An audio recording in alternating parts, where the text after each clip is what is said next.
Hey, I just wanted to make a quick video. I was thinking about this and I didn't know maybe if it would help anyone. But regarding VCBC assignments, you know how we normally have 4266. I don't know about last semester. Can't remember. But if it's for any VCBC assignment for OMS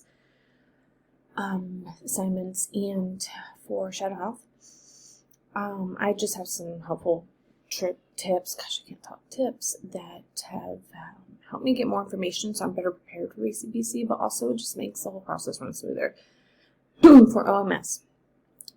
As most of you obviously know, that you can do it multiple times, it keeps your highest score. But what I do that, as I said, has helped me in the past, I think I've done it for all VCBCs other than the first one. I go through, well, first off, I get large index cards, and I go through the first time. I don't do anything that I necessarily need to do, you know, like washing hands in the beginning. I go through and I ask all the questions. I first ask the patient questions if there's family members. I ask questions that necessarily don't pertain to their reason for being there, anything and everything, who they're living with, whatever. And then I look in the chart, and I look at all the patient's medication, their history, anything like that, and any important information I write on my flashcard. I try to stick to vitals, any lab values, the glucose, pain, any assessments, whether before or after, well, actually before and after medication administration. So I sometimes have to do this twice to get all my information. I kind of try to present it in SR format other than recommendation, but I get their situation, you know, I'll write down their name, how old they are, what their reason for being there is, and then, like I said, any assessments, stuff like that. Oh, and their background, so any other conditions they have, anything like that. I write all that down so that when I come to VCBC, I am fully prepared. If the instructor asks me, you know, tell me a little bit about this patient, I have it all right here, and I can just ramble it on.